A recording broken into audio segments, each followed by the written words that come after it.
Okay, welcome everyone to our second Economic Development and Community Engagement Committee. Happy to have you all here tonight. We have two agenda items.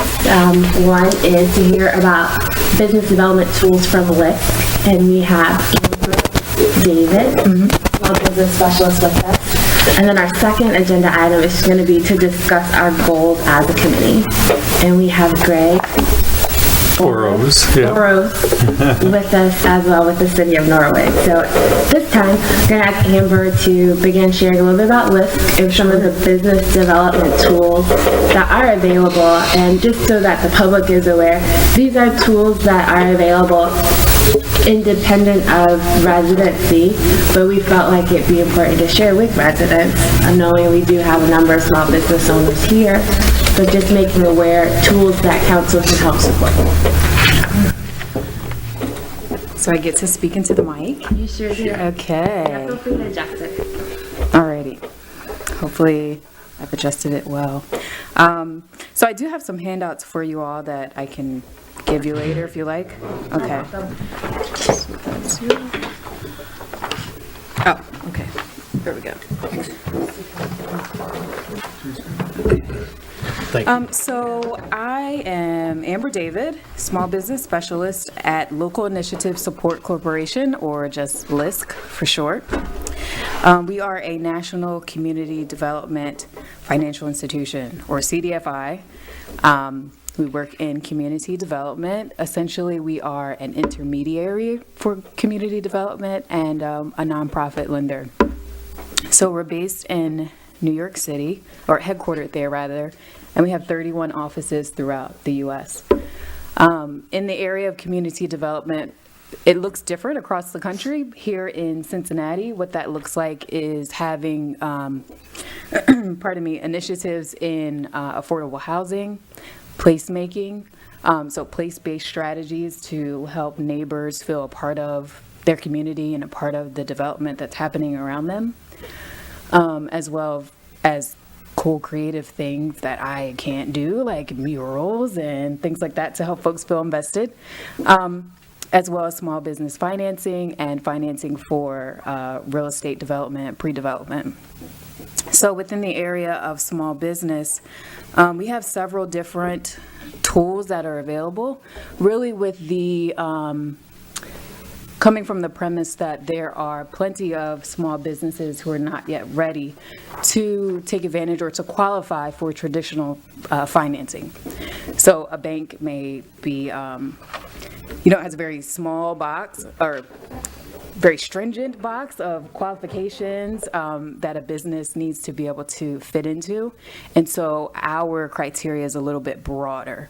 So that means we're able to, businesses who are just starting up, we're able to look at those businesses that maybe don't have much in the way of collateral. We have certain products that are available for those individuals.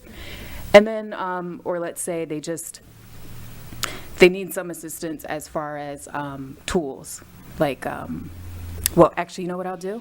I'll go through our little handout here, which I can make available as a file if you want to share on the Facebook page. Thank you. Okay.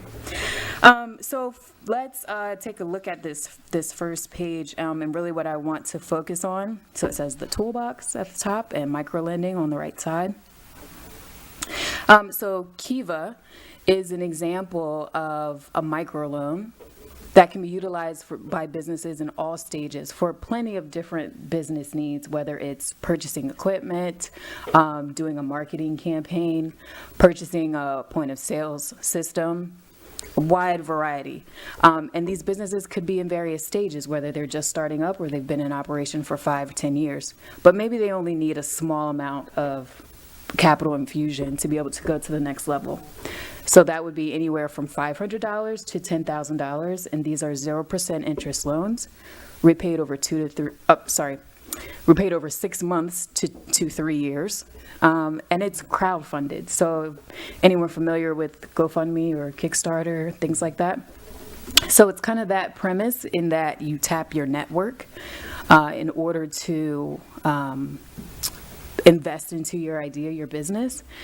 However, it truly is a loan, but you're getting your network to invest in you. And it's all based on the character of a business rather than their credit worthiness. So it's not collateral, it's not credit. It's more so, have you been able to get your network to invest or to buy into your idea? And then so once the private funding period is over, it expands, and the entire Kiva network, which is over 1.5 million people across the globe, are able to then invest into the idea. So that's the high level. I can always give even more detail. Be happy to do that. But that's just an example of a low barrier to entry, because it's, as I said, it's not the credit of a person, it's their character. Is there anything from Kiva that you want me to highlight besides what I've shared so far?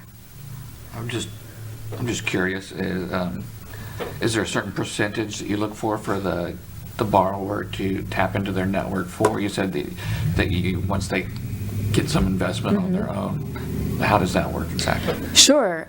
So the Kiva team, Kiva is a nonprofit based out in California. And so their team will look over the application of the potential borrower. And they'll say, you know what, in order for us to be comfortable with loaning you these funds, we want you to tap 5 people in your network. And they would need to loan a minimum of $25. Or they may say, we need you to have 10 people participate. It's really determined by that team, and it's not the dollar amount so much as the amount of people who they want to see are invested. And that's kind of how they determine the character of the borrower, Right. Their ability to get people behind them. Exactly. It's an interesting measure. Yeah, and another measurement is also there are organizations and entities can become trustees. Essentially, they would endorse a business on the Kiva platform. So organizations like Mortar, Square One, JRAB, they have become SCORE, they've become trustees, and they endorse a business on the Kiva website, and that again shows Kiva that there's an organization behind this business. There's no obligation for that organization, no legal obligation, no financial obligation. It just shows that they believe in the viability of the business. So they don't back the investment in case of defaults or anything, so it's seen as an associated risk by the crowdfunding. Right. And so it's really what the trustee gets out of it. One is they're able to say we've endorsed 5 businesses that received $5,000 and it's a 100% repayment. And so some organizations use that to talk to their funders and say, look at the impact that we're having in our community. So yeah. Yep. Good. Yes. So if there are any businesses that have taken advantage of this Kiva loan here in Norwood or close by, and if so, how many? And who are they? You speak of they. We're talking about they help. Who are they? I probably said they a lot. Now I can't remember what part of my sentence the they was in. I'm assuming it's the investors. Sure. Shareholders. So let's say that, what's your name, sir? John. Okay, let's say John has a business. Nice to meet you, John. And let's say all the rest of us in the room are a part of your network, and you tell us about your business, right? And you say, I really need you all to invest in my Kiva campaign. So we all would loan you at least $25 each through PayPal. And then since Kiva said you only need the 4 of us, then after we all give at least $25, let's say the rest of the room was full of people, then it would open up to the rest of the Kiva network. Did I identify all of the That's where the remainder of the loan would come from. Yes. Once it opens up. Yes. Perfect. The beauty, though, of the trustees that I mentioned earlier is that they are all partners with LISC. And so what LISC does is we step in and we give a 1-to-1 match for that loan. So we're not doubling what the individual is raising. It's just that if you were going after $5,000 for your loan, you'd only have to reach $2,500, and then we kick in the other half. Gotcha. And again, no strings at all for that. So there are borrowers who have the business. There are trustees who can endorse the business. And then the members of either the Borrowers Network or the Kiva Network are the backers. Yes. Okay. That was perfect. I'm going to write down that summary. That's good. I did have another question. Sure. Rather, it's a comment, and I would love to hear what Eric and John think. Greg, you too. I heard Amber give a presentation about Kiva earlier in this week. You all might remember Mary C. Miller came and shared about the quality of life plan, and she actually shared that Amber was doing this presentation, so I went. And when I heard it, I thought, oh my goodness, this sounds like a really great value we could bring to Norwood residents. I know I personally know a handful of entrepreneurs, and I think when I heard the idea, I thought, I wonder if we as a committee could become a trustee, where as an existing entity here in the city, not like we have a small business development office or anything, but if as a committee structure, we could serve as that. Obviously, people can all individually say, I back, I endorse, and you can seek out organizations. But I thought about the role of trustee being a value add because of the one-to-one match. So just be curious your thoughts. We obviously won't be here forever, but what do you think about exploring that idea where the committee itself as an entity would become a trustee?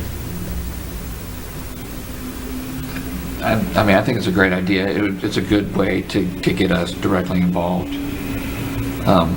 with people who would be taking advantage of this sort of thing, and I think that's always good.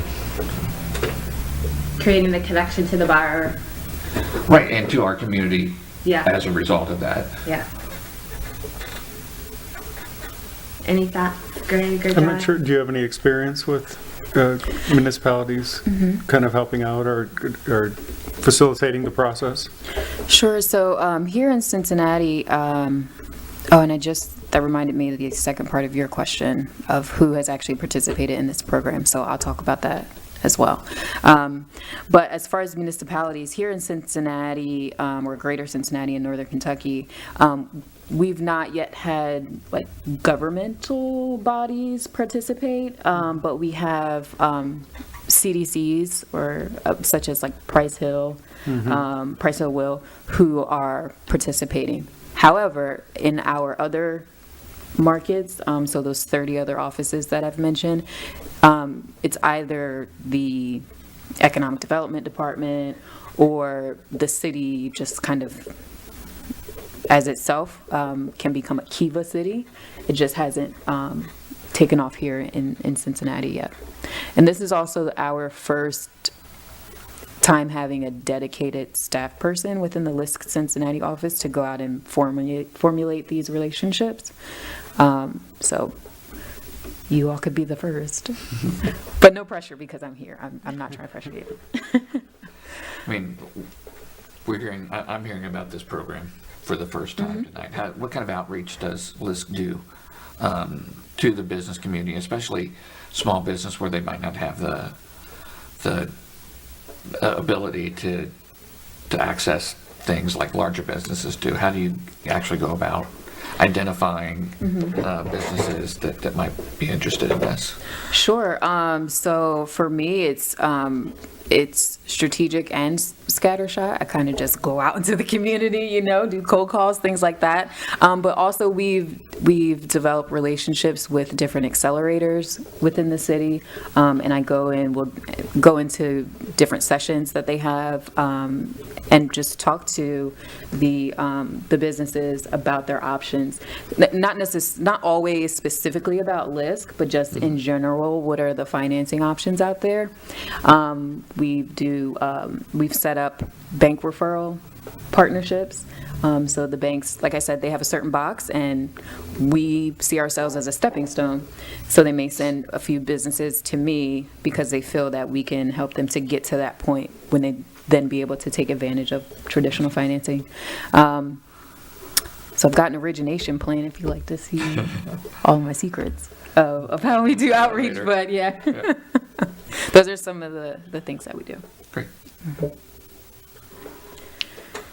Thank you for sharing those. I had no clue that there were Kiva cities, but that sounds really cool. Yeah, and I believe, as far as like the closest one to us, I want to say that Columbus is a Kiva city, I believe, but I can double check that. Okay. Yeah. And then your question was, are there any any businesses who have taken advantage of this here in Cincinnati? So two that I'll point out would be Jazzy Sweets, which is like a bakery in Walnut Hills. She went after the full amount of $10,000. She is a mortar grad, so they were the trustee that helped her to walk through the process. And then Sweets and Meats, which is now has a brick and mortar location in Mount Washington, but when they came to us, they're also a mortar grad. They had a food truck, and so they used the $10,000 to put a wrap on their truck. Yeah. Amber, can you share what mortar is? Sure. Okay. So. At a high level, not to put you on the spot. You said it a couple times, and I don't want to assume everyone here or listening knows what mortar is. Okay. So Mortar is a business accelerator that is located in, well, I would say their headquarters is in Over the Rhine, but they operate in several different neighborhoods. And their kind of mission, if I can speak on their behalf, is to help businesses be able to participate in the economic development that's happening in their newborhoods. And so they offer, I believe it's a 9-week business course for newly formed businesses to take a part of. And then at the end, they do a pitch night where they compete for, I think there's money at the end of it. I don't know. Do you know? There is. Okay, there's money at the end of it.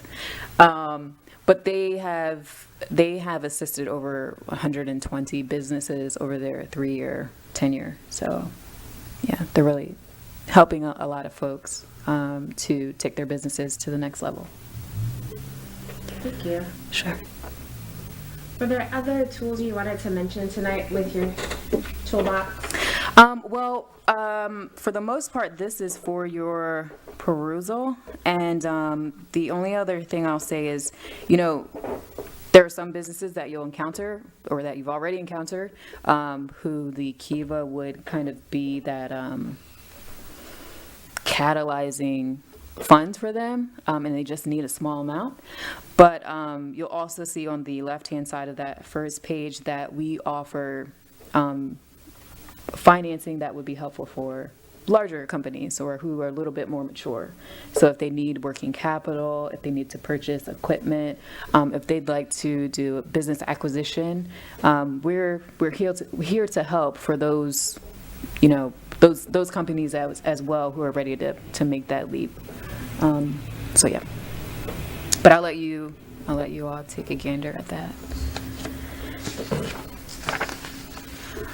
Did you have a question? I know there are many entrepreneurs here in Norwood so this would be a very, that would probably want to take advantage of something like this. So I being one of them, I've had a small business in Norwood for 20 years, which just was around 20 years ago. Yeah. So we've only been here 18 done years. okay. Dang. So I know that this is a good district, a good market. There's a lot of entrepreneurs out here and right here close. So yeah, it's a good market. Awesome. I think I have another question. Okay. So let me check with Greg first. Greg, has this city, in your recollection, had small business development team, office, or any type of direct support for small business owners? I would not say that there's been a focus on that. Okay. So then I do have a question.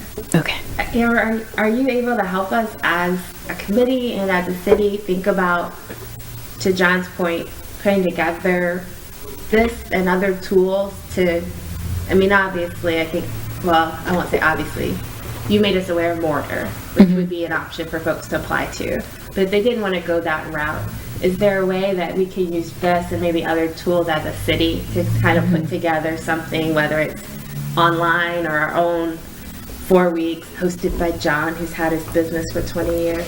Go John. That kind of support, because I do think we're all aware, I mean, we want to grow revenue, and I think while small businesses are powerful and effective and can really add diversity to our revenue streams and increase quality of life. So is that a level of support you could also offer, or could you direct us to other resources LISC might have to help with that?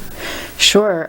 So one aspect of my job that I love is being that connector and being able to bring resources to bear, even if it's not necessarily coming from like the LISC loan products, right? So certainly, I can say that specifically in the vein of like Kiva, I can do workshops with, where if you bring in businesses and want me to help them walk through the application process, or think about what they could do for their marketing plan, I'd certainly be happy to help with that. And the application only has 3 steps, by the way. It's very, very simple. And then on the larger scale of looking at, corridor or toolkit or anything like that, we can bring all LISC resources to bear in-house as well as other connections that we have.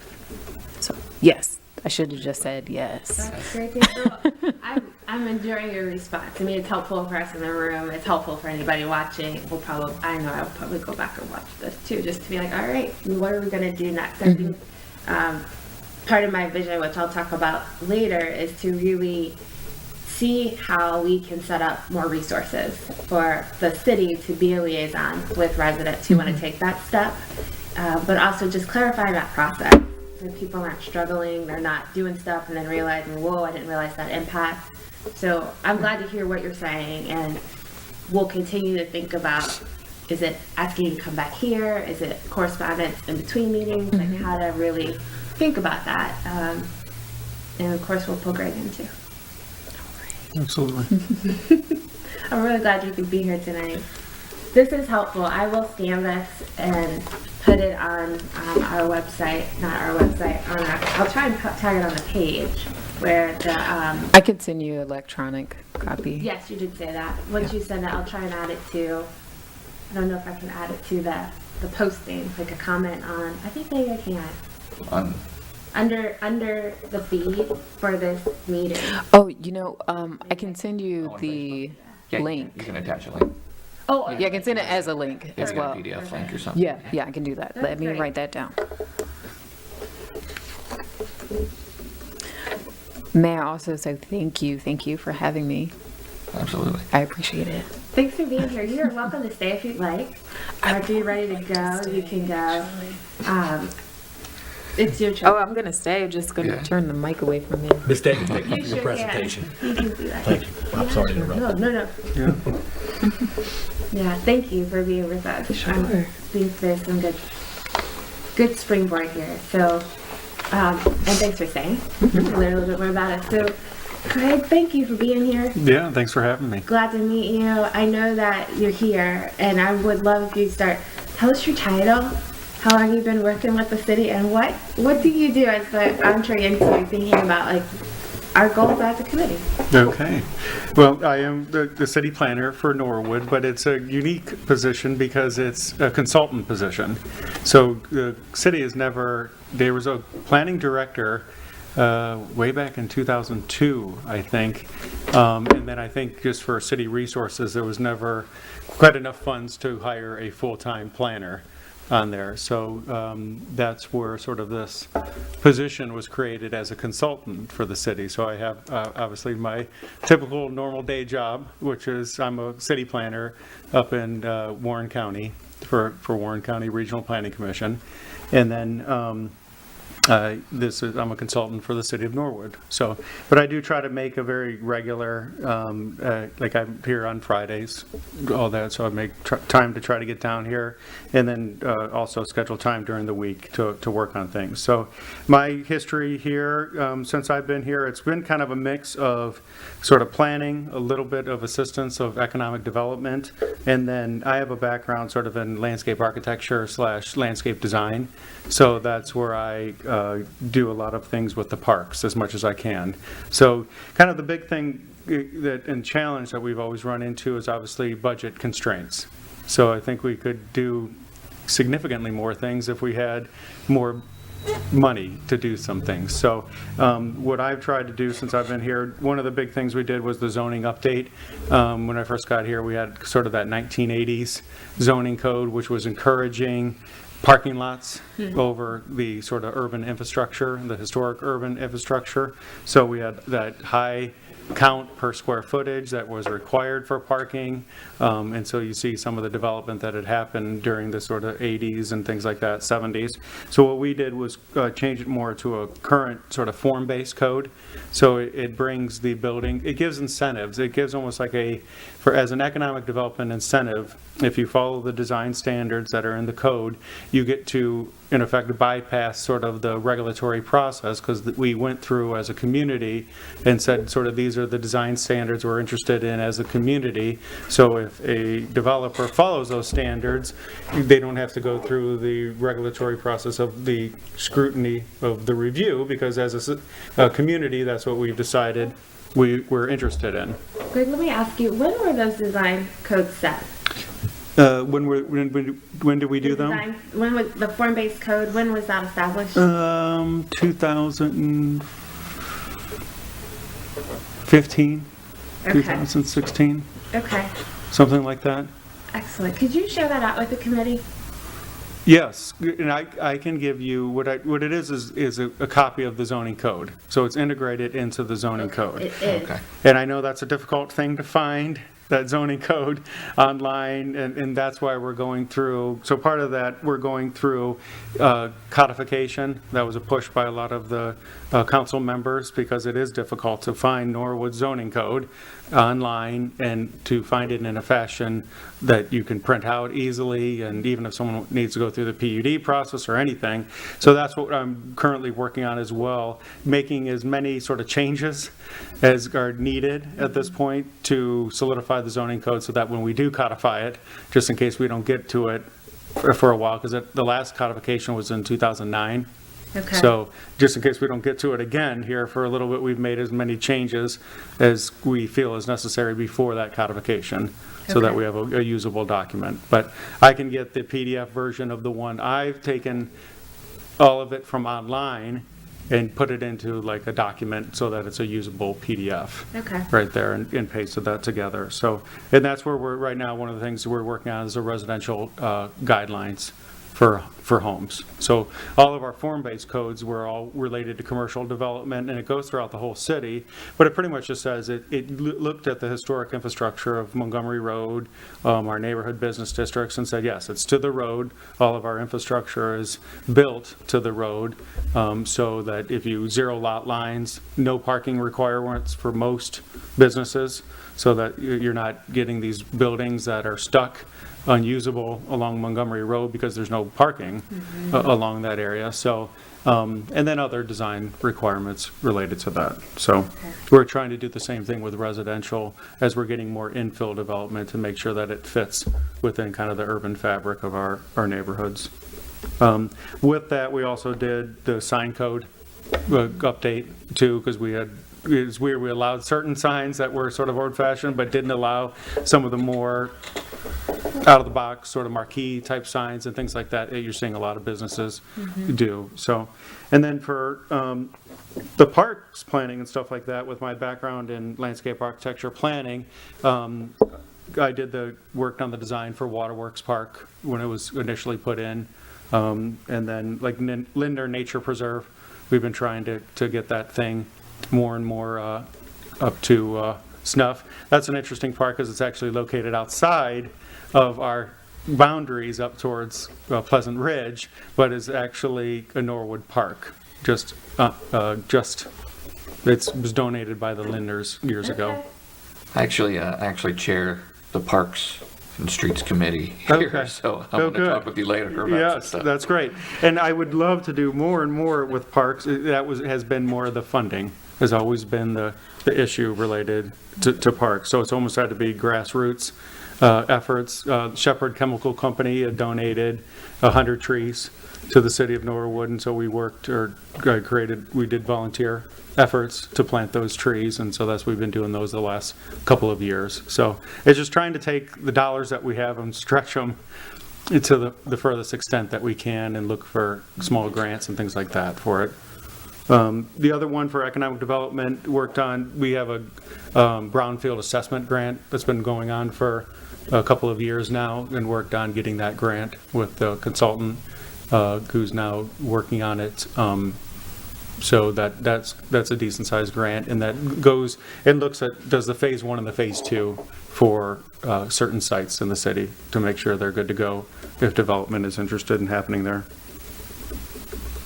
And so that's really the major, Park Avenue, like we do the tree, if you've seen Park Avenue where the trees are there, that was another one. So as good as I can take, and I think with the small business, even though it's a small thing, I could take, a small business could come in if they're interested in doing a facade improvement or doing any kind of improvements that I can put it on paper, help to do sort of the engineer drawings or do like a rendering with it to sort of see what that new awning or whatever that business logo might look like. So that's something we could potentially offer as sort of a resource process.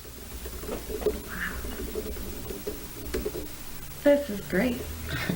I'm really glad you're here. No, So, thanks for, no, only one other small thing. The crosswalk things that were going across Montgomery Road, they used to be gray and kind of rusty.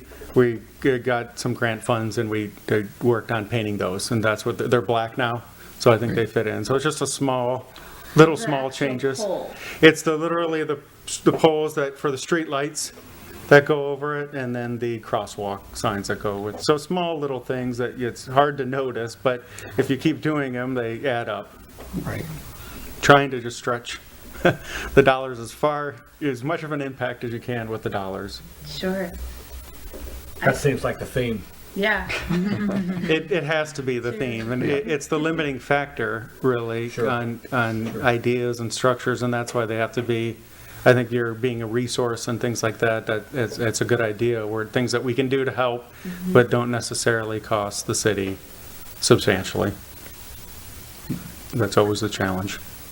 Good. I think we're making an art form out of it. Yes, it is. Just make sure it's in the code. Greg, listening to you, this is super helpful. I know I've had people ask me, so what are all your big ideas for bringing in new money? And I pause and I think, well, A, that takes time. But B, not being aware of all your duties. One of the things I had in mind was thinking, let's talk about goals, is just what has been in your time here, your role versus council's role in actually attracting business. I know you talked about the code. I know that we have tips in place and other things like that. Mm-hmm. So I'm just wondering if we can just kind of begin to talk about, if residents have ideas, or if we hear in the news so-and-so's looking for a new headquarters, things like that, when it's more of the bigger projects.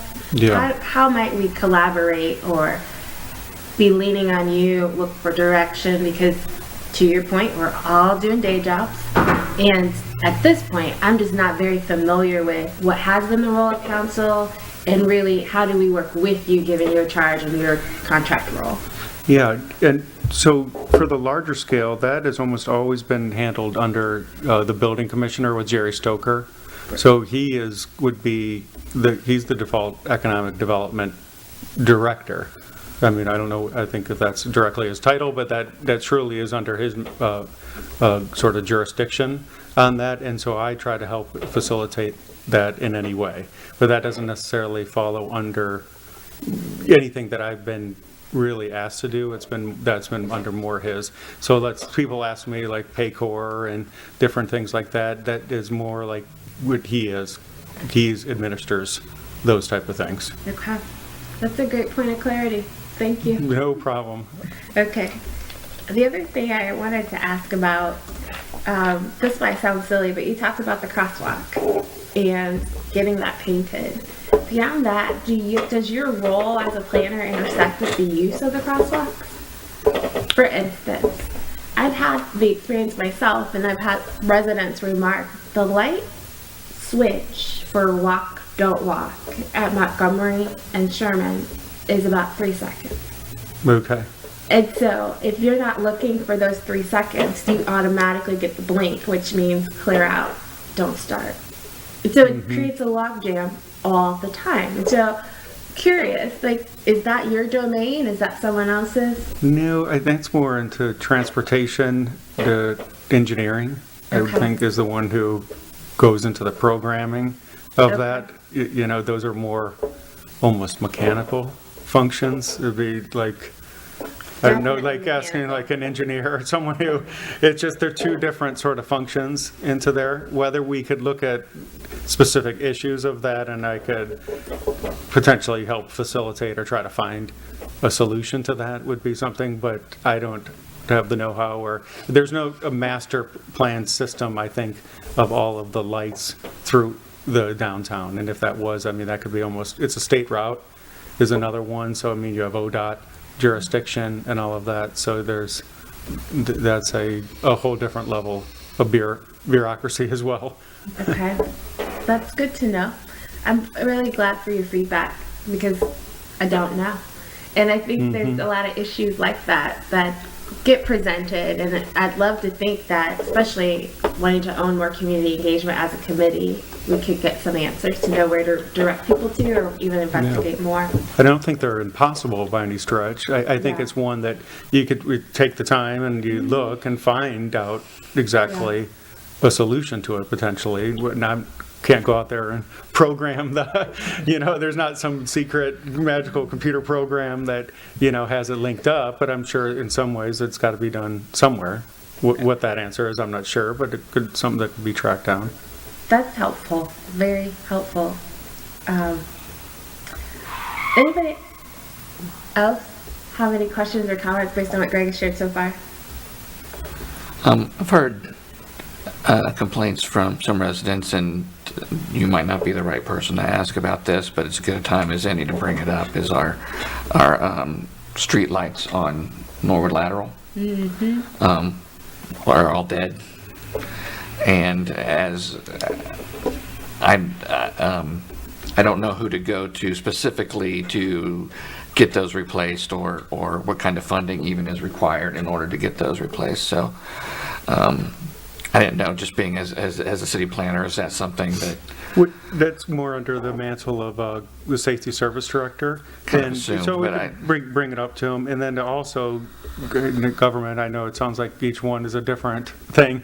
Then you have Duke Energy involved in that, because some of the lights that we have, they're actually owned, some of them are owned by the city of Norwood, and then some are actually owned by Duke Energy. Okay. So you have to almost like apply to them to fix their own lights, and they're the ones who own those lights. Gotcha. Where other ones, we applied for certain LED lights along Montgomery Road, and it's either owned by the city but there's a weird partnership between Duke Energy and the city. Okay. And it depends literally on the pole, on whether it's whether Duke says, nope, that's your issue, or hey, don't touch that pole, that's our. Literally, we own the pole and the sort of responsibility of maintaining it and or replacing the lights. Sure. But something just like the street crossing to look into. Okay, thanks. Eric, I can share a little bit of insight about that. I reached out to Joe, Mr. Gears, and asked him about that. There is funding that's put in a key, but it's not delineated specifically to the poles. So I asked the auditor's office for some help with that, so I can Okay. share that with you. Okay, cool. In terms of that decision, though, because we have the safety services manager role, and talking with him, that's the choice he makes in terms of like, can we afford it, which ones, all that kind of stuff. Fast forwarding to some of my thoughts about goals. So one of the things that has been important to me as we go through the recovery process, as we engage with residents, is to think about when we know something like that needs to be addressed, what's the route for residents to get involved? Rather than the 1 and the 2 and the 3 complaints about the challenges or the issues, but is there a way for residents to begin to say, well, if we only have X amount of dollars, can we do this instead of that?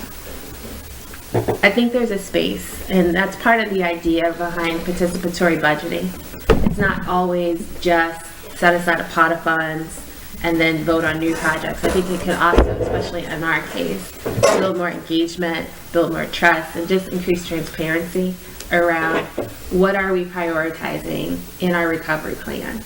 And that's not to negate or, create an omission that there's a team already working on that. Council's involved in that process. But when it comes to the lights in particular, it's my understanding we do have some monies that go towards putting on lights in the city.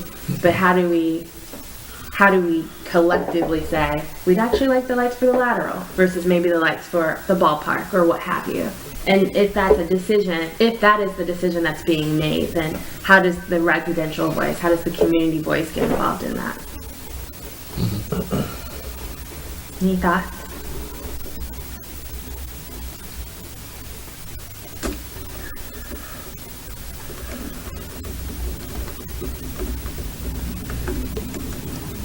No. I don't have anything on the lights. Okay. I'd like to touch base back with Mr. Orrs on a, Go for it. you said you worked on Linder, Yeah. what'd you call it, top of waterworks, I'm assuming, right there, the Linder, what'd you call that? There's two. Waterworks is the football stadium, Sure. and then Linder Park, Linder Nature Preserve is the one at Cypress. So if you Okay. go on Oh, I see. Cypress, Sure. or Sure. you go down Indian Mound, Absolutely. all the way Beautiful park. to Beautiful the park. end. Yep. So what about, let's say Fenwick or Hunter Park? Yes.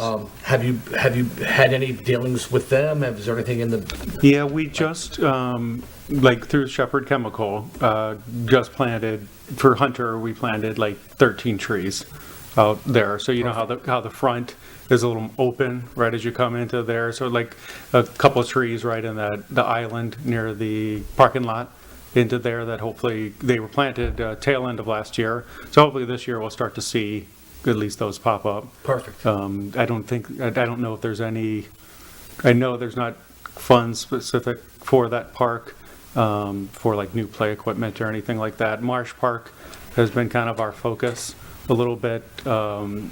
We got a new fence, we're gonna tear down the old fence. It's got that chain link fence that's 6 or 8 feet tall. That makes it look a little like you're trapping kids in there instead of promoting play, and there's supposed to be a new play equipment to go into there. So at least that's one, and that'll kind of check off Doral and Marsh. Doral Multicolor, which is right across the street, donated some funds and some effort and time to plant. We used some of the Shepherd Chemical to plant 19 trees up there along the edge where the big trees are, and then 19? Wow. They did a bunch of work on the signs and everything like that. So, and then I think we did 9 trees at Victory, kind of along the side near the bank, to separate it off from there, and then in a lot at Marsh, 20 out at Marsh Park. Thanks, yeah, appreciate that. So, and it's neat. I mean, another one I've debated with is to just adopt a park program. Our parks are so small, really, and Waterworks and Linder already have a trust through the Linder Foundation that's been involved with those. So those are almost self-sufficient on those 2 parks. So really, it leaves the big main one is Victory, which I think that needs to be more of our community center. Almost. So we only did small things. We took the shrubs out near the front because I saw an old photo where it was grass there. So we took those shrubs that were kind of along the front, feeling like it blocked off the park, and took those out and returned it back to the grass. But really, I think that could be one that a lot of neat things could happen on Sure. that and get that back to the community center. Which that improved the looks of Victory. It was hiding our great, Yeah, Or- it did. It was a small change, but something that it opened up the park a little Yeah. bit and took it back to its historic look. What's the, and Eric, I'd be curious to hear your thoughts too. What's the process if a group or residents are yeah, we want to adopt a park? What does that mean? That's what we're coming up with, the process of it. I mean, it would be nice for certain donations, and then it would also be nice that you come in and we first for Director Gears. I mean, you have to apply or at least show an idea of what you're doing. And then that's one of those that with my background, I can help out facilitating those ideas or create anything on paper. I've already have pretty much all the parks plotted and ready and some designs on some of them. So, and I could also help facilitate that because I did design build for a while on that. So I think it would be great to potentially approach, businesses and things like that. So it's a part funds and part, digging in the dirt and getting it going. So I think it needs a little bit of A and a little bit of B.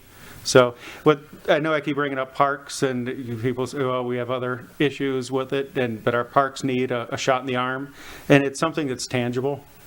At least while you're working on these things, with the small business development and all of the different things like that, they take time. Then with government, it takes even more time than you ever could even dream of. So it gives you like a moral victory, I think, along the way while you're doing these things. Same with like zoning codes.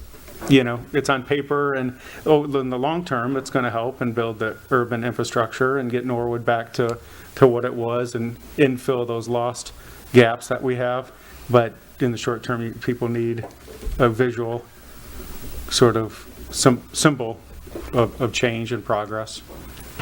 That's a great idea. It's like maybe a committee, for a park committee, and using the for area residents to get involved, to kind of take Thunder, ownership. we're setting you up. Yeah, you sent me. Kind of take ownership. If we did have residents living around that park get more involved, they would actually take ownership, and I think that's a great idea. Actually, we haven't scheduled our meeting yet. It's probably going to be toward the end of this month, but I was thinking about proposing like a Parks Advisory Committee made up of city and residents and business members, and where that committee could be the go-to point for businesses that want to get involved or residents who want to get involved, and also be a central kind of authority that can go out to businesses. So it's not, I think, from what I've heard, a resident might approach a business because they want something done with a park, and then part of the city might approach a business because they want something with a park. I would like to have a more cohesive strategy for going out and doing that, and I think having a single place where people can come to and bring their ideas to, and businesses can bring their ideas to, would actually help with that. And it sounds like, you're doing a lot of that kind of stuff anyway, which I think would be fantastic to feed through that. Everything I've done has been through, there is kind of a mechanism for that. It's the Norwood Tree Board. And we're meeting next Wednesday the 7th at 5:30 here in the building. Okay. So, and they're the ones who have taken the Shepherd Chemical and the different grants that we have and facilitate those. And what's nice about that is there's actually in our bylaws. So this is something that's already created. So a lot of times with government, when you're creating and doing something, you have to do the resolution to hereby create the the entity to do that. What's nice is there's already that enabling factor for the tree board. So it might be, I think, combining the efforts of the tree board with your parks and recreation and those type of things, I think that would be an effective use. Yeah, for Because sure. it's a core group of folks who, you tend to get side of the same I know. core group of people, which is good. The people who feel strongly about it. And I think that could be done similar with the economic development. And if you could get people in here who have expertise, such as yourself, and then other people who maybe are bankers or realtors or, have that type of expertise within the city, I think those are how you make a strong group with that. I think our very own Donna Lake is a part of that board. Yeah, exactly. Don is a sort of the heart and soul of the tree For a long tree time, board yeah. for the long time. Yep. And she does a great job and is determined and does a great job with it. Yeah. Anything else? That is super clarifying. I started off saying we had 2 agenda items, and the one being committee goals, and I think having a better understanding of what you do with your background under the umbrella of economic development is super helpful. I know that one of the thoughts we've kind of discussed at regular meetings is being able to liaise with administration better. So I just want to say thanks for coming and helping us begin to understand what it is you're doing and where our conversations might overlap. You said something that I thought was very helpful too, and that Jerry Stoker, serving as our building commissioner, often is doing some developmental work as well, as corporations, real estate, that type of thing. So that's clarifying too. I just want to call that out because I'm not sure how many folks know about the individual roles and being a new committee that's getting started. Just want to begin to further define like what kind of is our scope versus maybe another committee will do, and or who are other administrators we might bring in, or even residents with expertise like Mr. Braden and his business. So thank you. I'm really pleased with how our discussion has gone so far. I do want to think for just a little bit longer about goals we might want to task ourselves with. Not to come up with a finite list tonight, but just to begin thinking about what is it we might like to spend our time doing, in addition to topics that might be referred to us when we think about economic development and community engagement. What would we like to do? I'll start. We talked about small business, which is amazing because you're here and you got to give us some information about that.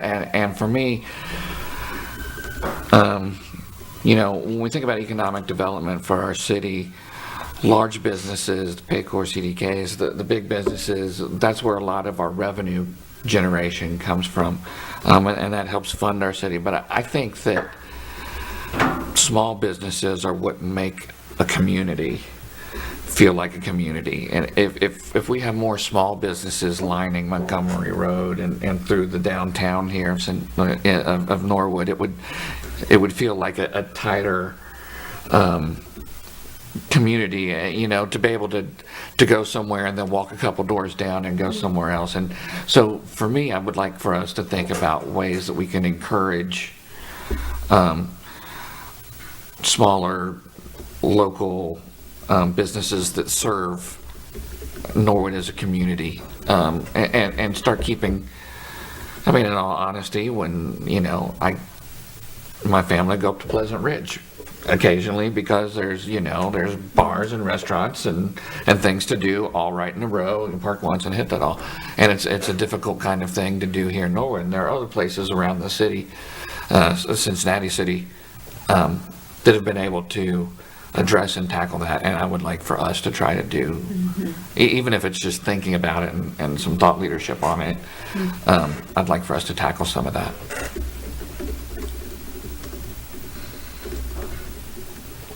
Thank you, Eric.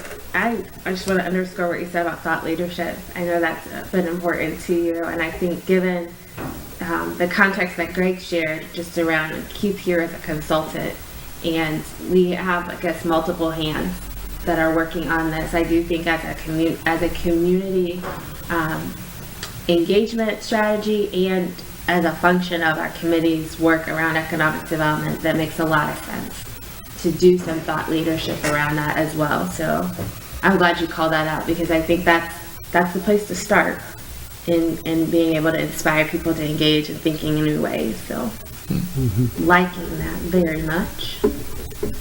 John, you got something you want to add? I think I'm good, thank you. Okay. Nice job.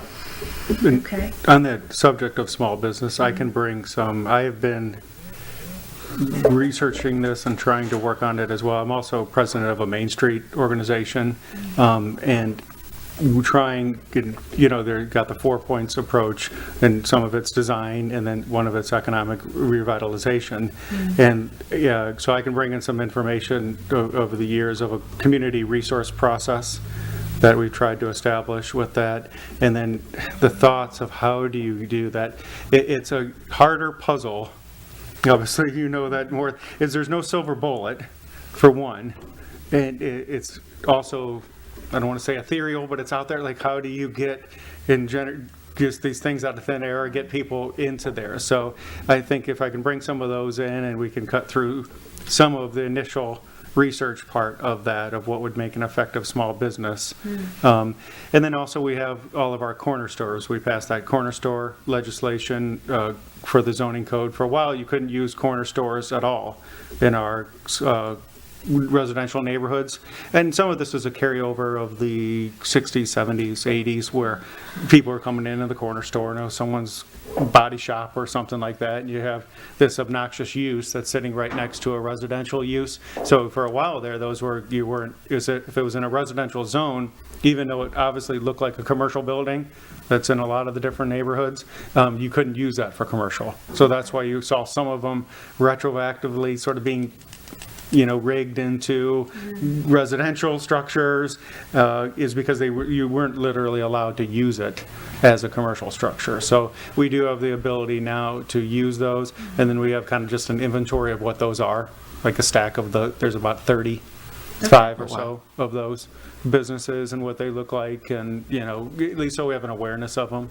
So I can bring those with it, with the knowledge that it's definitely, as like a tough thing to do, but I think the more tools that you can bring and the more you can help with it, it could make a big difference. We were on the same wavelength. I wrote down Main Street Association to tell you about, so. Yes, definitely I'm highly familiar with Main Street Association, so, and kind of the structures that, and it'd be interesting for Norwood to consider like a Main Street, whether it qualifies for some parts or doesn't with it, but some of the principles related to that, or using some of the principles that Main Street's already established. And I've been part of one for 6 or 7 years and been president now. This will be my 4th year of it, so I have plenty of insight into how the good parts of those organizations. Greg, I'm not sure if you're aware, but there is a group of residents who, maybe for over the last year, have been organizing around different topics they're passionate about. There's a small group that wants to focus on business development and economic development, and I know that at least one of their members had reached out and was asking, wouldn't it be great, could we get, a local design firm to do, some renderings of what it would look like to have a Main Street again. So I think that would be a very welcome conversation for residents to get behind and help think through. So I look forward to learning more about that tool. Yeah. And keeping that conversation going. I like the synergy, but more than that, I like that we've begun the conversation to really find out what some tools are and how to engage residents in understanding what they would engage with in terms of types of businesses, what's a good fit for us. We're thinking about those spaces that are already here that can be repurposed. There were a couple of thoughts I wanted to share. I wanted to make sure, were you finished with that, with what you wanted to? Yep, totally. Okay.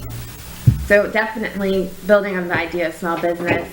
Something that was established years ago before I moved to Norwood and I've heard about is neighborhood associations. I believe there are some ordinances out there that had established them at one point. I'd like for us as a committee to do some research and find out, is there an ordinance out there that calls for these? What were they? How were they used? And is it something that residents would be interested in revitalizing? I'm not really sure what the transition was all about, but knowing that there are active residents who are organizing, I'd be interested in thinking about, is there a way that we as a committee can build that infrastructure so that residents are growing in their capacity to inform what they want going on in the city, as well as learn what's going on with council and administration. Another thing that I think would be really helpful, we've seen a lot of shifts, I know I have in the few years I've lived here, is to think about, I'd like for us to think about, what does it mean to welcome people to Norwood? We've talked about opening up the park, Victory in particular, and just making that more inviting. But when you moved here, for those of us who moved here and didn't grow up here, how were you welcomed? I would really like for us to take some time to think about, what does that mean? Whether it's welcoming and saying, hey, here's a neighborhood association you can become part of, whether that's welcoming maybe as ward people saying welcome to the ward or welcome to the city at large. That's something that I'd like for us to think through so that residents know who we are as resources, but also how they can become involved. One thing I've been fond of saying to young people as I've talked in schools is, when you're 18, you can do this. Like, this could be you. And so I want you to know what that could mean for you wherever you live, and really take that seriously. I'm grateful that we are here and have the opportunity to help shape our city at this time. And I think having a welcome experience that's positive is one way we could start to build a pipeline, if you will, of people who are interested in not just being on council, but interested in helping shape the city. So, and the culture. Last month we had the steering committee from the quality life planning process come. And I think as a committee, they'll continue to come as they have updates. I know right now those are interviews happening. Greg, if you're not familiar, Woven Oak is serving as the lead in partnership with a handful of other agency partners with support from LISC to actually go through a quality of life planning process. I feel like I'm making up that process but essentially there's 100 interviews going on with formal and informal leaders, and all that data is being compiled to ultimately create a vision for the city, which I think is going to be really great. And hopefully we'll hear some of these ideas we've already talked about being lifted up and we can get some more energy behind them. I think those were the main thoughts I had around goals. I'd love to see us get really good at welcoming people, getting people connected in their part of the city, whether we call it neighborhood or not. I love what you shared, Eric, about thought leadership and thinking about the small business support. Amber, I'm so glad you're here, helping us know resources with Kiva. John, you have echoed a couple of sentiments, and I really like the idea of being able to hold up what's already going on, whether it's the tree board or other ways that people have already engaged in business, and just resourcing households and communities. So I'm excited for what we have ahead. Greg, thank you for sharing your skills and for helping us think about some of the opportunities we have with working with you and working with other administrators too. I will definitely send out minutes from this meeting, but I'll probably also send out some specific asks. Hey, could you check into this? Hey, could you check into that? So we can maybe think more next time we meet, hopefully next month, same time, first Thursday, 7 p.m.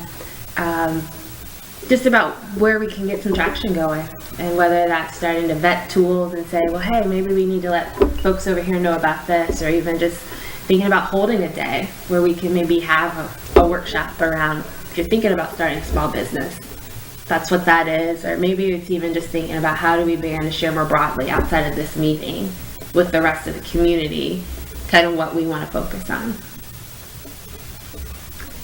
Any other thoughts, questions?